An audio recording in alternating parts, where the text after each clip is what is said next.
Nos encontramos desde el estudio de televisión de la Facultad de Estudios Superiores Zaragoza. El día de hoy iniciaremos la serie de temas selectos de médico-quirúrgica. Es una apertura de un espacio televisivo en el que se abordarán temáticas del módulo de médico-quirúrgica de la carrera de la licenciatura en enfermería, en la cual expertos en la materia nos compartirán su experiencia en el campo laboral. En este caso tenemos como invitado especial al licenciado de Enfermería Obstetricia Óscar Jiménez Peralta, enfermero adscrito al Servicio de Terapia Intravenosa del Instituto Nacional de Nutrición Salvador Subirán, y con la licenciada Cristina Segundo Alvarado y una servidora, licenciada en Enfermería Marilena Alberto Bazán, profesoras de Médico-Quirúrgica 2. En este caso, pues iniciaremos con los factores que implica el término de terapia intravenosa, Óscar. Bueno, antes de nada, muchas gracias por la invitación. Y bueno, de alguna forma lo que es la terapia intravenosa engloba muchos términos.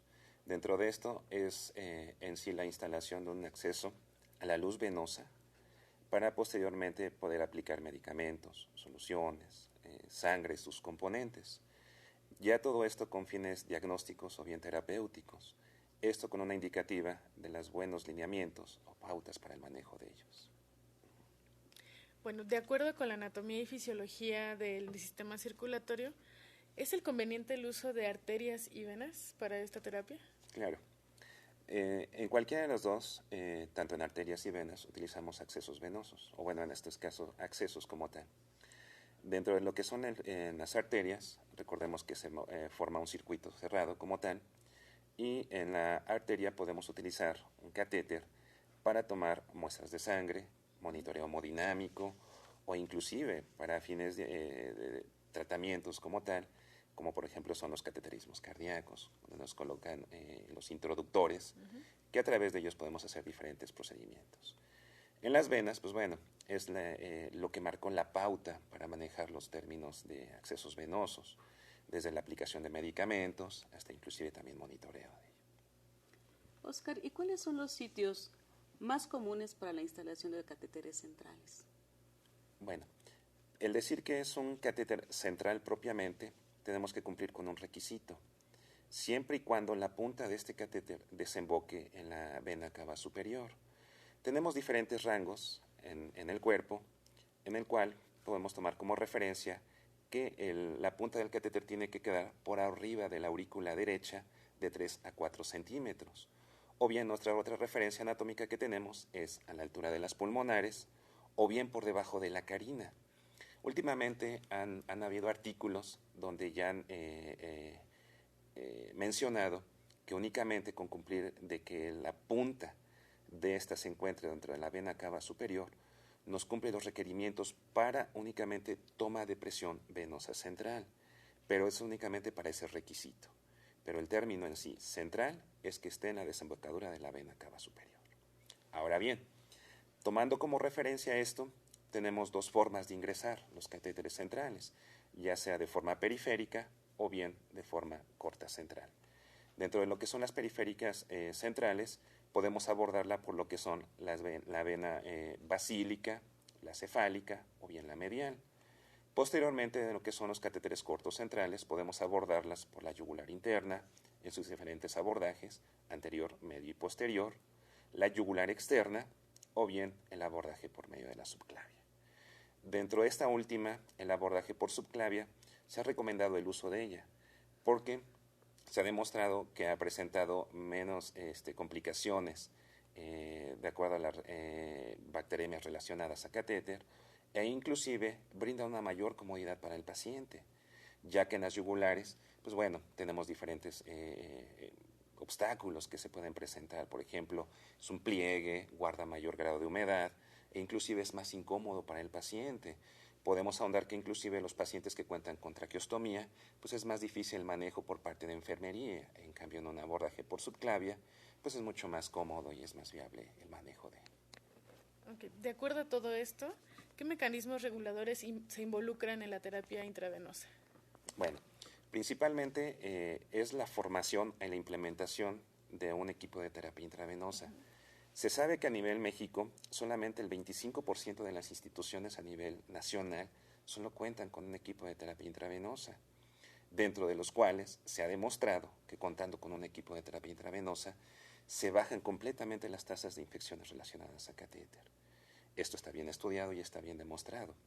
Ahora bien, ¿cuáles son los mecanismos? Principalmente la formación de personal en el cuidado de los accesos. Esa es la primera pauta. ¿Cuál es el otro lineamiento que tendríamos que tener? Bueno, principalmente en lo que son el manejo aséptico de. Se sabe que el lavado de manos en todos los aspectos disminuye completamente las infecciones nosocomiales y por consiguiente en un procedimiento invasivo que en este manejamos, ¿no? Posteriormente, el conocer todos los lineamientos acerca de los accesos venosos, los materiales, cuáles son los ideales para manejar estos, cuáles son los que se presentan menos grado de trombosidad, cuáles son más biocompatibles o inclusive cuáles son los que están diseñados para permanencias prolongadas. Todo esto se tiene que ver e inclusive ver el sitio de elección que vamos a manejar para la instalación de un catéter, ¿no? Tenemos que manejar, en este caso, catéter versus paciente y paciente versus catéter. Así es. Dentro de todo esto, posteriormente viene lo que es el manejo como tal de los accesos vasculares y lo que de alguna forma ha marcado también otro problema, que es lo que son las mezclas intravenosas. Hay un sitio especial donde se tienen que preparar ellas. Ahorita actualmente hay un boom donde se dice que tiene que haber un centro de mezclas, que es lo que se está tratando de institucionalizar, pero bueno, de alguna forma hemos tenido todavía un poco de limitantes para ellas. Muy bien, considerando esto un proceso invasivo, ¿cuáles serían las principales complicaciones que deberíamos de observar? Mira, en general la instalación de un catéter central, la principal complicación que vamos a encontrar es un hematoma, ya sea vía periférica central o corta central. De alguna forma esto se debe al procedimiento mismo, que podamos haber lesionado como tal la vena, o inclusive en los procedimientos cortos centrales puede haber una lesión de la arteria inclusive, ¿no? De alguna forma tenemos referencias anatómicas en los catéteres cortos centrales, pero finalmente es un procedimiento a ciegas donde no podemos ver las estructuras internas, de alguna forma alteraciones anatómicas que presenta el paciente, y de ahí que surge la primera complicación como tal. Bueno, ante esto también cabe mencionar que existen, o se subdividen, mejor dicho, en las complicaciones no infecciosas e infecciosas. Dentro de las no infecciosas también se van a dividir en las inmediatas y en las tardías. Las inmediatas, pues bueno, se van a ver durante el procedimiento hasta 24 horas de haberse instalado el catéter. Y de alguna forma en las tardías, pues bueno, la principal complicación que vamos a encontrar es la obstrucción del catéter, flebitis o inclusive algún tipo de lesión como tal. Dentro de las infecciosas, que son las principales, de alguna forma vamos a encontrar las que son infecciones del sitio de punción, del túnel o inclusive bacteriemias como tal. Con respecto a esto, ¿cuáles son los criterios que tendrían que tener un paciente para pensar en un catéter central? Es decir, su tratamiento versus catéter corto o largo. Ok, bueno, de primera instancia siempre vamos a contar que la primera atención que le vamos a brindar a un paciente es la instalación de un catéter periférico corto, ¿sí? Posteriormente, de los requerimientos que tú me estás preguntando, la principal es de alguna forma el tiempo que se vaya a programar nuestro paciente en la estancia.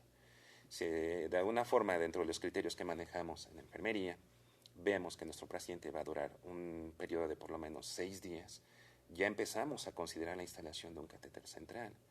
Otro de los requerimientos que existen es de alguna forma los mismos medicamentos que vamos a emplear, ¿no? Medicamentos que vayan a ser vesicantes, medicamentos en su pH que de alguna forma puedan lesionar la íntima de la vena, o bien inclusive podemos requerir también el monitoreo de un paciente donde requieramos presión venosa central o inclusive toma de muestras seriadas donde podemos ver la hemodinamia de nuestro paciente.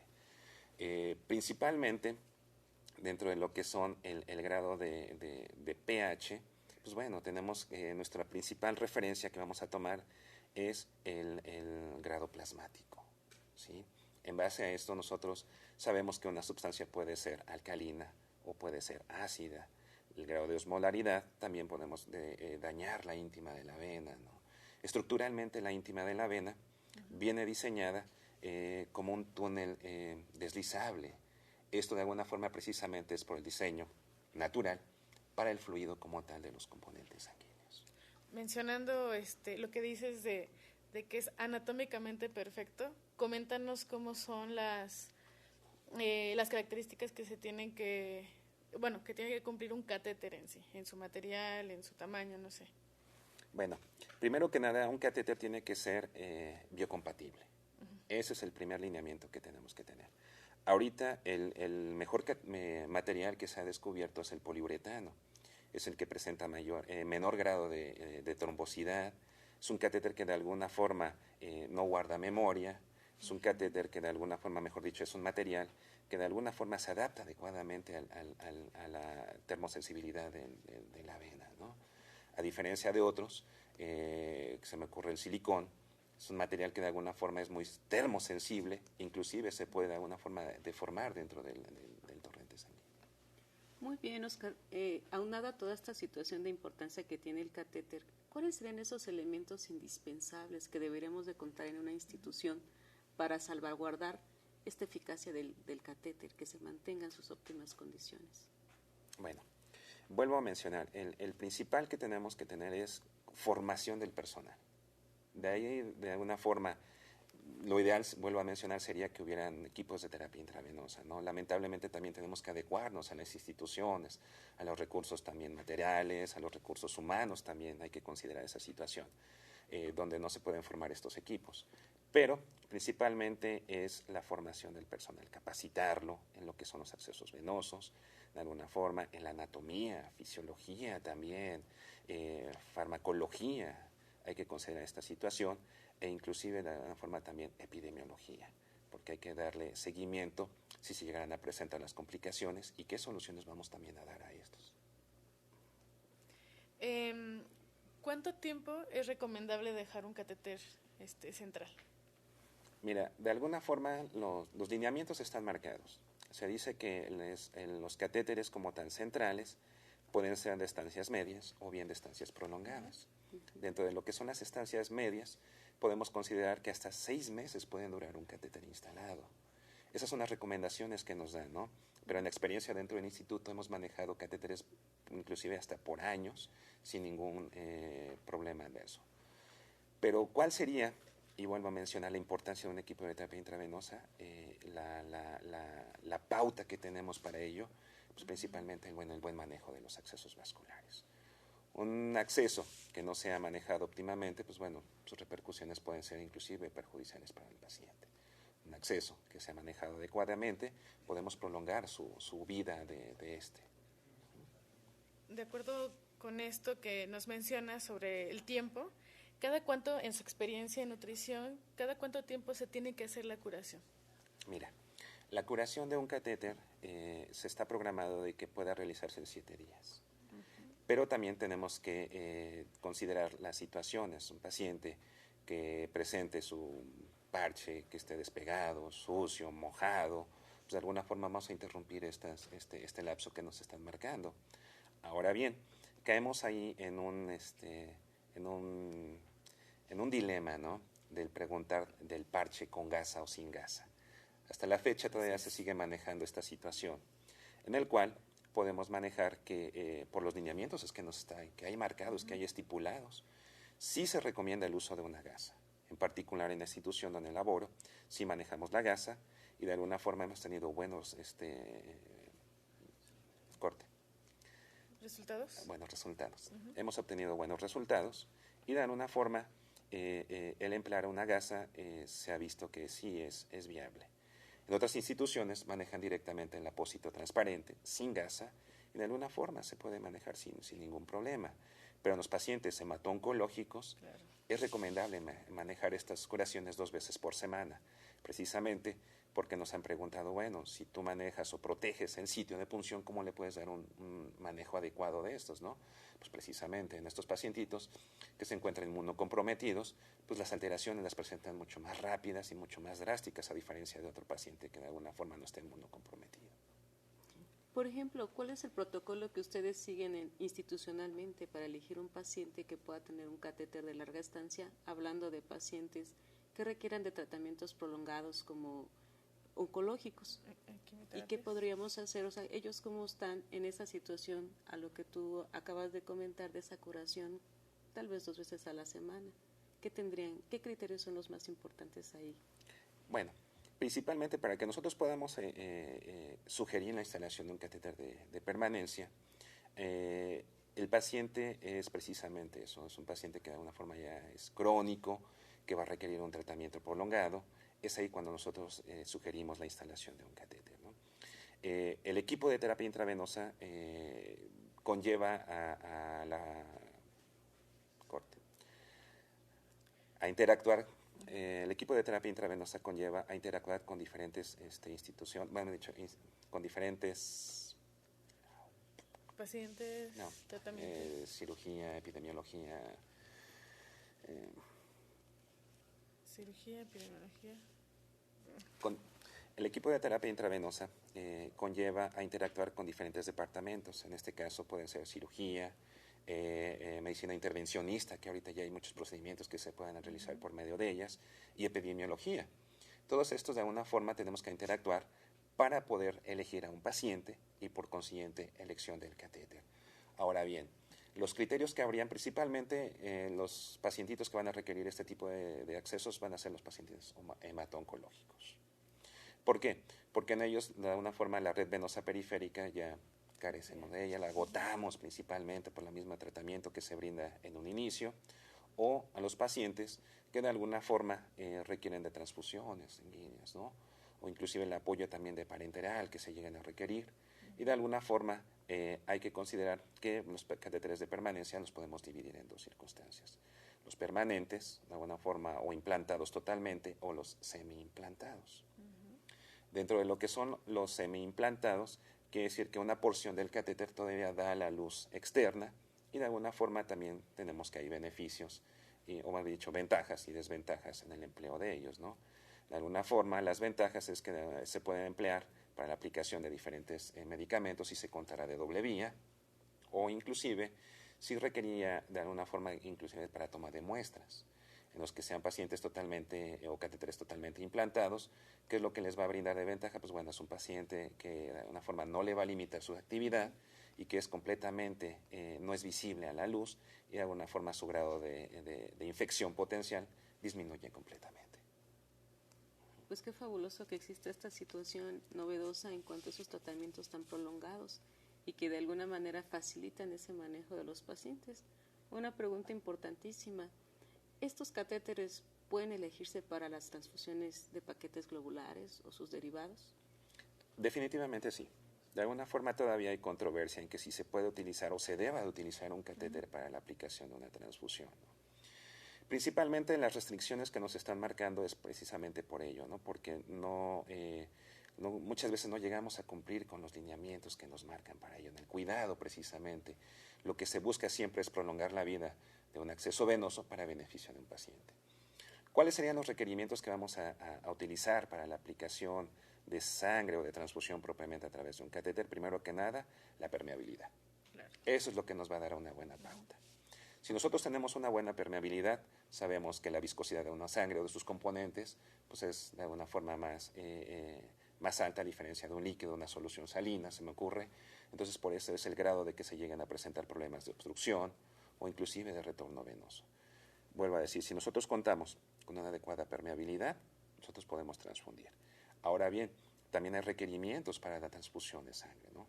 Entre nosotros prolonguemos más el tiempo de la transfusión, que nos rebase más de 4 horas, que es lo que nos tenemos como lineamiento, pues de alguna forma también tenemos más grado de oclusión del catéter. Después de esto, de alguna forma tenemos que nuevamente permeabilizar y lo que se llega al término también del sello de un catéter. ¿Por qué? Porque de alguna forma hay pacientes donde de alguna forma no se les está infundiendo 24 horas la aplicación de un medicamento y de alguna forma podemos sellar el catéter para que se pueda seguir utilizando el catéter sin ningún problema. Posteriormente. Ahora que ya enfermería se mantiene en una situación de lineamientos generales, de manejo y demás, en cuanto a México, ¿contamos con lineamientos específicos acerca de los manejos de los accesos vasculares? Sí. Mira, el principal que vamos a tener como referencia es la NOM 045, que es precisamente para el control y la vigilancia epidemiológica que hay aquí en México. Dentro de este contexto se engloba lo que es la terapia intravenosa. Y el segundo, que es el principal, es la NOM 022, que es donde se implementa como tal o donde se institucionaliza la implementación de los equipos de terapia intravenosa. Ahora bien, eso es a cuanto a nivel México. De alguna forma también la CONAMED ha sacado ya unos lineamientos para el manejo de los accesos vasculares. Esto se hizo aproximadamente en el 2006, junto con precisamente lo que es la Comisión Permanente de Enfermería, ¿no? Ahora bien, a nivel internacional cabe mencionar que también partimos mucho de lo que es la CDC. La CDC es un centro para el control de infecciones en Atlanta, donde no solamente a nivel de accesos vasculares, sino a nivel de otras circunstancias nos brinda recomendaciones para los manejos como tal. Específicamente sobre lo que son los accesos vasculares, nos da una pauta de varias categorías, una donde va desde la categoría 1A, donde son fuertemente respaldados ya por estudios clínicos, de alguna forma ya bien formados, hasta la categoría 2, donde son de alguna forma requerimientos o recomendaciones, donde todavía se hacen bajo estudios experimentales o recomendaciones que se llegan a elaborar. Otro departamento que también da algunas pautas a nivel internacional es la INS, la Sociedad de Enfermeras en Terapia de Infusión. Básicamente estoy mencionando estas dos situaciones porque precisamente la implementación de un equipo de terapia intravenosa a nivel México, que fue el que detonó todo esto, fueron personal de enfermería que fueron a capacitarse precisamente a Estados Unidos de Norteamérica. Y cabe mencionar que la primera institución que marcó esta pauta es el Instituto Nacional de Cancerología. Exacto. Posteriormente seguimos el Instituto Nacional de la Nutrición, donde contamos ya con este equipo ya reconocido afortunadamente, y de alguna forma brindamos varios cursos donde podemos compartir toda la información que tenemos. Bueno, Oscar, nos da mucho gusto que estuvieras con nosotros, pero ya para concluir este primer programa, nos gustaría que nos dieras algún mensaje para nuestros alumnos. Finalmente ellos van a ser los enfermeros del futuro y quisiéramos que fueran los mejores. Claro que sí. Mira, no solo hay que englobarnos en un solo concepto, ¿no? La terapia intravenosa. Yo creo que hay muchas cosas donde el estudiante puede emplear toda esta gama de trabajo con la que nosotros interactuamos, ¿no? Porque hay que ver al paciente como un todo, no solamente como una terapia intravenosa o una terapia interestomal, no sé, hay muchas circunstancias. Principalmente en lo que son los accesos vasculares, tenemos la fortuna que la UNAM nos apoya en la implementación de cursos que respalda ella, ¿no? Por ejemplo, como es en el interanual, donde voy a tener la fortuna nuevamente de poder trabajar con ustedes y donde podemos ahondar más en toda la gama que hay en el manejo de los accesos vasculares. Sí, entonces quedando ahí la invitación para los alumnos de que se sumen a ese curso taller que finalmente va a estar respaldado por tu experiencia laboral. Y bien, Oscar, agradeciendo tu participación en este primer programa y que nos compartes esa gran experiencia que tienes, pues cerramos este bloque y de alguna manera también invitándolos a la próxima cápsula de programa que trata de ventajas de la hemodiálisis y la diálisis peritoneal, que también tenemos un invitado especial para ese momento. Muchas gracias, Cristina, por compartir este momento con nosotros. Oscar. Nos vemos en el próximo programa.